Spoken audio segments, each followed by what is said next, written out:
लोकसभा में रंगीन धुआं उड़ाने में कैसे कामयाब हो गए दो युवक, कल से यही सवाल सबकी जुबान पर है। इस पूरी खबर पर हम आज विस्तार से बात करेंगे और तमाम परतों को सुलझाने की कोशिश भी करेंगे। लेकिन सबसे पहले बड़ी खबर आपको बता दें, दिल्ली पुलिस की स्पेशल सेल ने यूएपीए के तहत मामला दर्ज किया है और अब इस केस की जांच स्पेशल सेल करेगा। इस केस में अब तक 5 आरोपी पकड़े जा चुके हैं, लेकिन छठा आरोपी ललित झा अब तक पुलिस की गिरफ्त में नहीं आया है। इस मामले में गृह मंत्रालय ने भी एक्शन लिया है। गृह मंत्रालय ने मामले की जांच के आदेश दिए हैं। सीआरपीएफ के डीजी अनीश दयाल सिंह की अगुवाई में जांच कमेटी बनाई गई।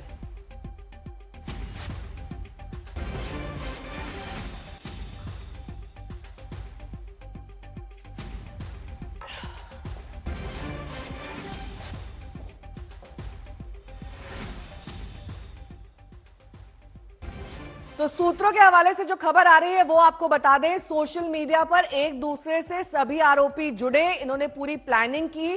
बाद में सिग्नल ऐप से जुड़े सभी आरोपी और इसके बाद उन्होंने एक एक करके अपना प्लान बनाया। भगत सिंह फैन क्लब से सभी आरोपी जुड़े हुए हैं, यह बताया जा रहा है। सूत्रों के हवाले से खबर है कि कर्नाटक के मैसूरू में 1.5 साल पहले मिले थे सभी आरोपी और वहीं पर यह प्लान बनाया गया। 9 महीने बाद दोबारा मुलाकात हुई और तब एक बार फिर से इस प्लान को शक्ल दी गई। बजट सत्र के दौरान बेंगलुरु से आया था मनोरंजन, जो कि आरोपियों में से एक है, और मार्च में मनोरंजन ने संसद भवन की रेकी भी की और रेकी में मनोरंजन को पता चला कि कहां जूते की ठीक से जांच नहीं होती है और यही वजह है कि जूते में वो सामग्री छुपाकर लाई गई। जुलाई में लखनऊ से दिल्ली आया था। सागर ने संसद भवन के बाहर रेकी की, तो कुछ लोगों ने अंदर, कुछ लोगों ने बाहर रेकी की और उसके बाद ये प्लानिंग की गई। 10 दिसंबर को सभी अपने ठिकानों से दिल्ली पहुंचे। मनोरंजन फ्लाइट से बेंगलुरु से दिल्ली आया, उसके बाद एक एक करके सभी आरोपी दिल्ली में सम्मिलित हुए।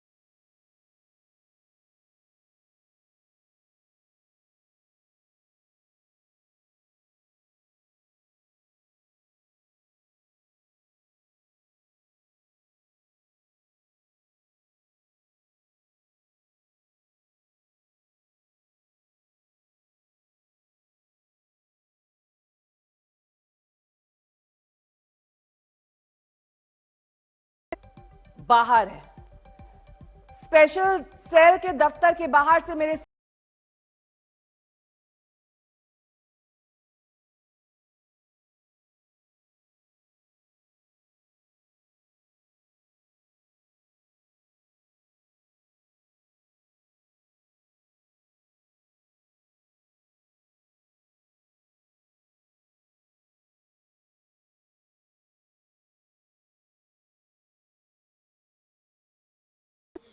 देखिए, जिस तरीके से इस वारदात को अंजाम दिया गया और जिस तरीके से सिक्योरिटी ब्रीच हुई, इसको लेकर के लगातार जो बड़े स्तर पे है वो बातचीत की जा रही है। और सबसे बड़ी चीज, पूरे सीसीटीवी जो एंट्री से लेकर के जो बाहर पार्लियामेंट के सराउंडिंग में जो सीसीटीवी कैमरे लगे हैं, तो पार्लियामेंट के सराउंडिंग के सीसीटीवी कैमरे से लेकर के लगातार जब वॉच किया गया किस गेट से किस तरफ से मनोरंजन ने एंट्री की, एक एक चीज को जब वॉच करके एक एक पॉइंट पर फ्रेम बाय फ्रेम जो अधिकारी हैं वो जांच कर रहे हैं, पता लगाने की कोशिश कर रहे हैं कि जो ब्रीच हुई, जो चूक हुई, वो किस लेवल पे हुई और कहां हुई, ताकि उसे फिक्स किया जा सके। क्योंकि जिस तरीके की ये चूक हुई अपने आप में ऐतिहासिक है। और ठीक उस दिन 13 दिसंबर के दिन, जब 22 साल पहले जब हमला हुआ था, 13 दिसंबर को सिक्योरिटी एक्स्ट्रा भी थी और उस दिन ये सिक्योरिटी ब्रीच करते हैं, तो आप सोचिए कि एक तो इनकी प्लानिंग, इनकी रेकी किस तरीके की थी कि इन्हें पता था कि जूते की जांच किधर से वो जूते में कुछ छिपा कर ले जा सकते हैं, किस गेट से वो एंट्री कर सकते हैं। तो ये पूरी जो प्लानिंग थी ये कितनी पुख्ता थी और सिक्योरिटी एजेंसीज को इसकी जरा भी भनक नहीं लगी और ये आराम से हमारे साथ जुड़ गए हैं तमाम जानकारी के साथ। जितेंद्र, नए नियम के तहत अब क्या किया जाएगा ताकि इस तरह की चूक दोबारा ना हो? देखिए नेहा, इसके लिए जो यहाँ का पार्लियामेंट सचिवालय है उसकी रिक्वेस्ट पर केंद्रीय गृह मंत्रालय ने एक कमेटी बनाई है जिसकी अध्यक्षता सीआरपीएफ के डीजी अनीस दयाल सिंह की तरफ से किया जाएगा और इसमें कई एक्सपर्ट को शामिल किया जा रहा है। इसके साथ साथ जो दूसरी सिक्योरिटी एजेंसीज से जुड़े हुए लोग हैं वो लोग भी इस कमेटी में शामिल रहेंगे। उसके बाद इनका रिकमेंडेशन आएगा और ये बताया जा रहा है कि जल्द से जल्द इस कमेटी का रिकमेंडेशन आएगा और उसके आधार पर नए नियम तैयार किए जाएंगे। लेकिन अभी तक की जो जानकारी है उसके मुताबिक विजिटर्स पास जो बनता था उस विजिटर पास को बनने की न बनने के निर्देश दिए गए हैं पार्लियामेंट सचिवालय की तरफ से और ये कहा जा रहा है कि किसी भी व्यक्ति का, किसी भी सांसद का जो लेटर आता था उसके जरिए जो विजिटर पास बनता था वो नहीं बनाया जाएगा। इसके साथ ही जो पूर्व सांसद हैं उनके जो निजी सचिव हैं उनके जो पास थे उनको भी रद्द किया गया है। जो वर्तमान में सांसद हैं जो उनके निजी सचिव हैं उनके पास को भी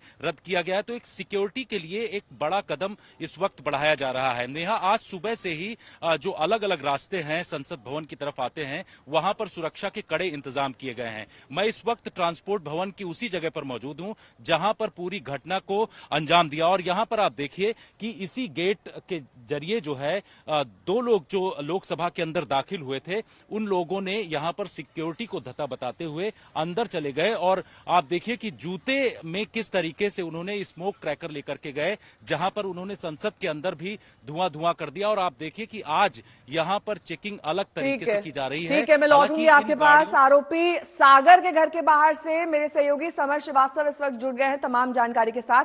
समर्थ, सागर की क्या पृष्ठभूमि है? क्या ये लोग 9 महीने से जो प्लानिंग कर रहे थे उसमें सागर शुरू से ही इन्वॉल्व था? नेहा, सागर शर्मा की अगर आप बात करेंगी तो बहुत ही रहस्यमयी उसकी कहानी नजर आती है। यूं तो वो आलमबाग के आलमनगर के गली में रहता है, एक मामूली से घर में, जो घर भी उसका नहीं है, एक रेंट पे घर है, लेकिन उसकी कहानी बहुत ही रहस्यमयी है। उसकी मां से जब हम लोगों ने बातचीत करी तो उनकी मां ने साफ कहा कि 2 साल वो बैंगलोर रहकर आया था और अभी हाल ही में अगस्त में रक्षाबंधन में वो वापस लौटा था। लखनऊ में वो ई रिक्शा चलाता था, 12th फेल था और कहीं ना कहीं वो भगत सिंह के विचारों से काफी इंस्पायर्ड था। अगर उसका फेसबुक प्रोफाइल देखेंगे तो ये लिखता है कि मेरा जो सपना है वही मेरी दौलत है और मैं कुछ इतिहास लिख कर ही मरूंगा। तमाम उसके फेसबुक पोस्ट ऐसे थे जो ये बताते हैं कि वो कहीं ना कहीं वामपंथी विचारधारा से प्रेरित था। और अगर आप उसका इतिहास देखें तो यूजुअली वो फैमिली जो है वो उन्नाव से बिलोंग करती है। उसके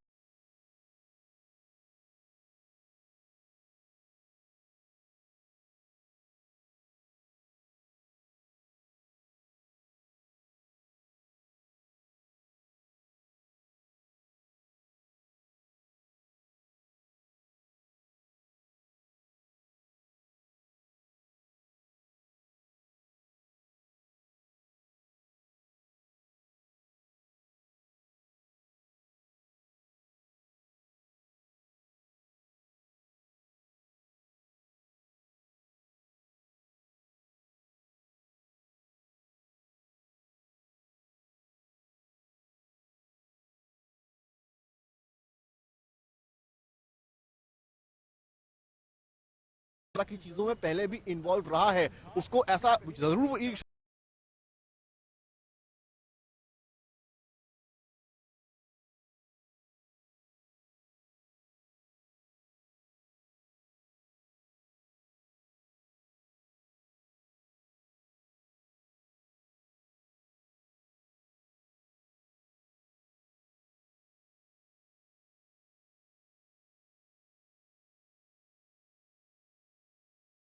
तमाम सहयोगी भी हमारे साथ जुड़े हुए हैं क्योंकि कल का ये घटनाक्रम दरअसल काफी चौंकाने वाला है। इस बीच बड़ी खबर आपको बता दें इसी पूरे मामले से जुड़ी हुई है क्योंकि अब जांच जारी है, एक आरोपी फरार है।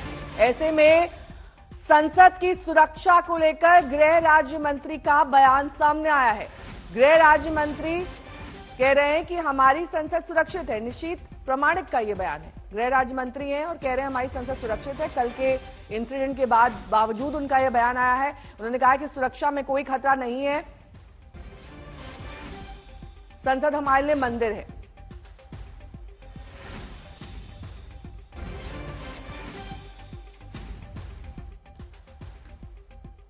पर निश्चित रूप से जांच हो रहा है और होगा भी, लेकिन मैं कहूंगा जो है संसद भवन पूरी तरह से सुरक्षित है, पूरी तरह से ये सुरक्षा से घिरा हुआ है। कोई भी सांसद महोदय का कोई भी यहाँ पर जो है खतरा नहीं है। और जो है कुछ विरोधी ऐसा है जो इस घटना को बड़ा करके दिखाने का प्रयास कर रहे हैं। मैं कैसे कहूँगा कि संसद एक हमारे लिए जो है मंदिर जैसा है, लोकतंत्र की सबसे बड़ा मंदिर। इसके साथ जुड़े हुए किसी घटना को भी बढ़ चढ़ कर दिखाना भी नहीं चाहिए और झूठ और अफवाह भी नहीं फैलाना चाहिए। जो सच है वो जो है इन्वेस्टिगेशन के माध्यम से आगे आ जाएगा। और एक आरोपी ललित झा अब भी फरार है, उसकी तलाश करी जा रही है। छठा आरोपी है। तो एक साजिश को 6 लोगों ने अंजाम दिया, जिसमें छठा आरोपी अब भी फरार बताया जा रहा है। जांच की जा रही है और सभी के फोन लेकर दरअसल ये ललित झा फरार हुआ था। संसद के बाहर जब नीलम और अमोल ने धुआं छोड़कर नारेबाजी की, तब ललित ने उनका वीडियो बनाया। वो सभी आरोपियों का फोन लेकर फरार हुआ है। ललित के बारे में जानकारी ये मिली है कि वो कोलकाता के एक एनजीओ से जुड़ा हुआ था। उस एनजीओ के संचालक नीलक्ष्य से आज तक ने एक्सक्लूसिव बातचीत की। ललित कहां का रहने वाला है, क्या करता है, इसके बारे में नीलक्ष्य को भी नहीं मालूम है। He introduced himself to be a social worker. He said that he loves to do social work for peoples coming from backward classes. He also said that he was already drafted in as a member in various organizations, various NGOs already. So he introduced it that way.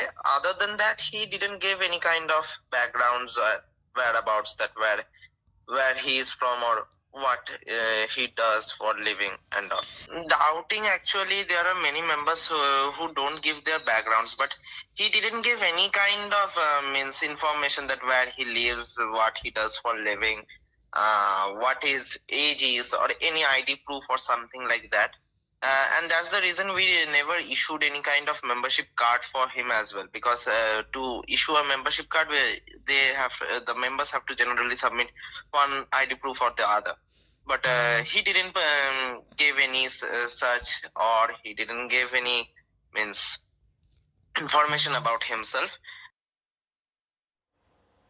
Anahita मेरी सहयोगी इस वक्त जुड़ गई हैं तमाम जानकारी के साथ सीधे बेंगलुरु से। अनाहिता, देखिए मनोरंजन बेंगलुरु बेस्ड है, इसीलिए हम ये जानना चाहेंगे कि उसकी पृष्ठभूमि क्या है, अब तक पुलिस को क्या जानकारी मिली है, किस तरीके से वो पूरी प्लानिंग में इन्वॉल्व था। जी, मनोरंजन अभी पुलिस कस्टडी में है। मैं कल मैसूर में थी जब मैं इसकी फादर और मदर से मिली और बातचीत भी की। उसके फादर एक फार्मर थे और वो कितने साल से कह रहे थे कि उनका सन मनोरंजन को फार्मिंग लाइन को ही जाना है, पर Manoranjan wanted to do something else. उन्होंने इंजीनियरिंग किया, उसके बाद कई सारे प्राइवेट कंपनीज में काम करता था और फिर सबको क्विट करके उन्होंने he got into reading lots of books. He was a voracious reader, बहुत सारा बुक्स पढ़ता था। और उनका फादर ये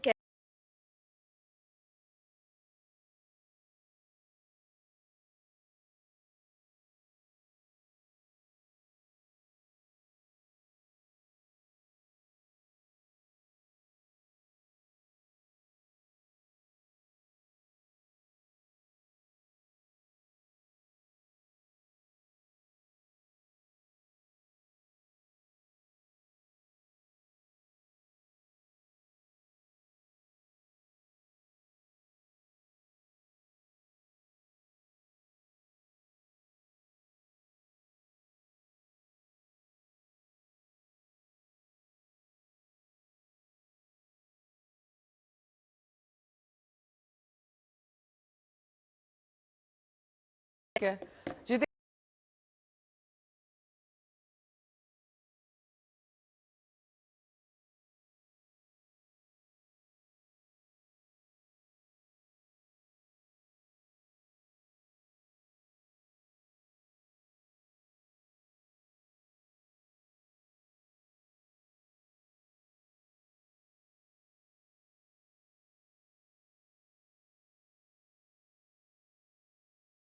नीलम और अनमोल, उस वक्त मैं यहां पर मौजूद था और आज तक पर एक संसद के मुद्दे को लेकर के लाइव चल रहा था। उस दौरान जैसे ही अचानक ये लोग यहां पर पहुंचे कलर क्रैकर लेकर के, और यहां एक पीले रंग का धुआं उठता है और दूसरा लाल रंग का धुआं उठता है और उसके बाद उनकी तरफ से हंगामा किया जाता है। उस दौरान हमारे जो सूत्र बताते हैं कि पुलिस ने उनको तुरंत पकड़ लिया, यहां पर जो सिक्योरिटी मौजूद थी, और अगर उनसे बेहतर तरीके से पूछताछ तुरंत की जाती तो शायद जो 20 मिनट के बाद लोकसभा के अंदर 2 लोग वहां पर मौजूद थे विजिटर पास के जरिए, उनको उसी वक्त पकड़ लिया जाता। लेकिन इसमें थोड़ा सा सुरक्षा में चूक हुई, देरी हुई, उन्होंने पूछताछ पुलिस ने नहीं किया और उसके बाद उनसे जानकारी नहीं ली गई, उनको सीधे पार्लियामेंट थाने ले जाया गया। उसके बाद भी 2 लोगों ने अंदर जाकर के जो विजिटर पास के जरिए गए और वहां पर उन्होंने पीले रंग का धुआं वहां पर छोड़ा और उसके बाद काफी हंगामा उनकी तरफ से खड़ा किया गया। आज की अगर सुरक्षा की बात करें तो जो ट्रांसपोर्ट भवन की तरफ सारे रास्ते आते हैं,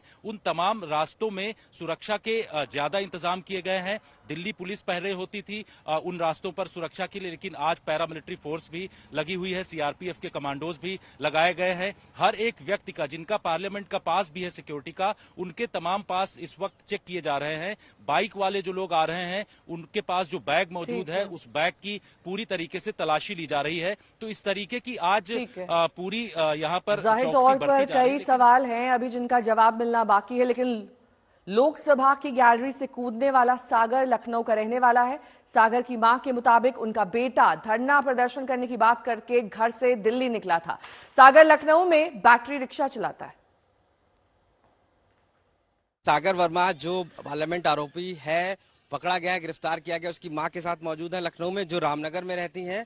ये बताइए क्या नाम है आपका? रानी शर्मा। क्या कोई जानकारी सागर कहाँ है? नहीं, इस बारे में जानकारी नहीं। क्या करता है सागर? सागर रिक्शा चलाता है। रिक्शा चलाता है। और पिताजी क्या करते हैं? कारपेंटर है। आप लोग कब से यहाँ रह रहे हैं? 15 साल। क्या बता के यहाँ से गया है सागर और कहाँ गया है? वही जो बताया, दोस्तों के लिए गया था कि दोस्तों के पास जा रहे हैं धरना प्रदर्शन के लिए। हाँ, इसी के लिए बताया। पैसा वैसा कुछ बताया? नहीं नहीं, ऐसा कुछ नहीं। अच्छा, तो कब से गया है यहाँ से? कितने दिन हो गए? अरे अभी 2 ही दिन तो हुए हैं। अभी तो बताया आपको 2 दिन हुए हैं। अच्छा, घर में कितने लोग हैं आप लोग? हम लोग 2 बच्चे हैं मेरे, हम लोग 4 लोग हैं। सागर के अलावा एक बहन है? हाँ, बहन। किस तरीके की एक्टिविटी में रहा है? कभी इस तरीके से हमला किया है? कभी ऐसा कभी नहीं हुआ, कभी नहीं। इसका कोई केस? कभी नहीं ऐसा, यहाँ सब जानते हैं, कभी हुआ ही नहीं ऐसा। सब जानते हैं? हाँ, सब जानते हैं, हम लोग बहुत पुराने। से बात होती है आपकी? फोन से होती थी हाँ मेरी बात। आज कल हुई है? नहीं, आज नहीं हुई है, कल हुई थी। तो दिल्ली में सजा हुआ है एजेंडा आज तक का महामंच, जहां कल टीम इंडिया के स्टार क्रिकेटर मोहम्मद शमी बेबाकी से रूबरू हुए। हमारे सहयोगी विक्रांत गुप्ता ने उनसे तमाम मुद्दों पर बात की, जिसका शमी ने खुलकर जवाब दिया, खासकर वर्ल्ड कप फाइनल में हार के बाद पीएम मोदी का खिलाड़ियों से मिलना। सुनिए इस खास बातचीत को। अच्छा, उस दिन वो शाम, वो रात हम सबको याद है। एक तस्वीर और मेरे पीछे, मैच खत्म होने के बाद जाहिर तौर पर जो 140 करोड़ लोगों का दिल टूटा, सबसे ज्यादा तो कहते हैं कि वो 15 खिलाड़ी। प्रधानमंत्री नरेंद्र मोदी आए और आपके पास आए। पहले वो तस्वीर आप देखिए।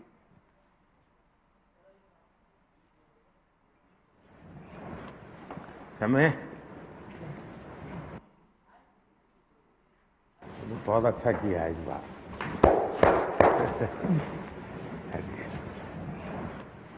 हमें याद कीजिए ये। एक्चुअली मैं उनको मतलब एक जोर की आवाज़ में थैंक्स भी नहीं बोल पाया कि पीएम आपके ड्रेसिंग रूम में आए हैं।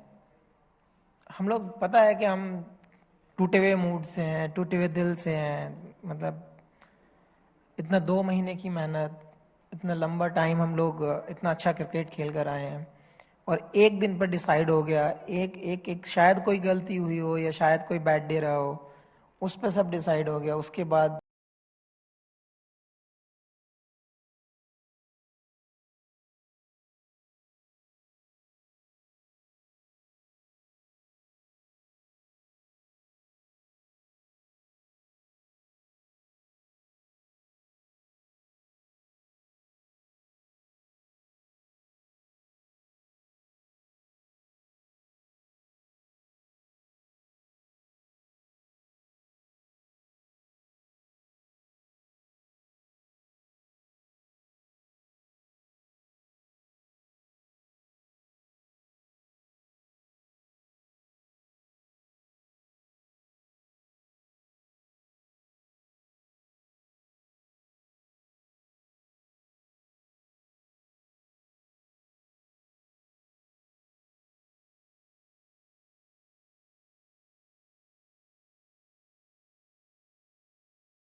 इसमें दिक्कत क्या है? मैं मुस्लिम हूँ, मैं गर्व से कहता हूँ मैं मुस्लिम हूँ। मैं इंडियन हूँ, मैं फख्र से कहता हूँ कि हाँ मैं इंडियन हूँ। इसमें क्या दिक्कत है भाई? हमारे यहाँ पे अगर मुझे कोई दिक्कत होती तो भाई मुझे तो फिर यहाँ इंडिया में रहने नहीं चाहिए था। अगर मुझे मेरा सजदा करने के लिए मुझे जरूरत पड़ती किसी की परमिशन की, तो फिर मैं रहूंगा ही क्यों यहाँ पे? लोगों ने बहुत ऑब्जेक्शन, बहुत सारी चीजें मैंने भी देखी वो इंस्टाग्राम ट्विटर पे कि मैं सजदा करना चाहता था, नहीं किया। अरे भाई जिंदगी में पहले कभी किया है मैंने कि मैं 5 विकेट लेके 5 विकेट तो पहले भी दिए, मैंने तो सजदा नहीं किया। लेकिन जिस दिन मुझे सजदा करना होगा तो मुझे बताओ ना कहाँ करना है मुझे सजदा। मैं इंडिया के हर मंच पे करूंगा और मुझे कोई भी क्वेश्चन मार्क लगा के दिखाए। नहीं, ये चीजें सोच हमारी, हमें कहाँ डिस्टर्ब करना है वो सोच होती है इन लोगों की। ये लोग ना तो आपके साथ हैं ना मेरे साथ हैं, ये किसी से प्यार नहीं करते, ये केवल चुगलखोरी से प्यार करते हैं। इनको कंटेंट चाहिए, कुछ भी चाहिए। मैं 5 विकेट लिया क्योंकि मैं 5 विकेट लिया, शायद 6ठा ओवर था वो, और मैं उस एफर्ट से डाल रहा था कि मेरी लिमिट के बाहर डाल रहा था मैं एनर्जी। हाँ, क्योंकि 3 तो आउट हो ही चुकी थी। अब मेरे दिमाग में ये थी कि ये 3-4 ओवर में मैं 5 करके जाऊं यहाँ से, अब क्योंकि 3 मिल गए थे मुझे शुरू में। तो मेरे दिमाग में ये था कि मैं फुल एफर्ट से, मैं 100 नहीं 200% से डाल रहा था उस टाइम। जो मेरे अंदर एबिलिटी उससे ज्यादा ही फेंक रहा था मैं थक चुका था, वो आउट नहीं हो रहा था, बीट हो रहा था। जब 5वां आउट हुआ तो मैं घुटनों पे बैठा था। अब उसने जब बाल ऐसी की तो मैं आगे झुक गया, लोगों ने उसका तो मीम ही बना डाला। और भाई इतने फ्री लोग हैं ना दुनिया में, मुझे नहीं लगता कोई किसी और कोई काम ही नहीं है उन लोगों को।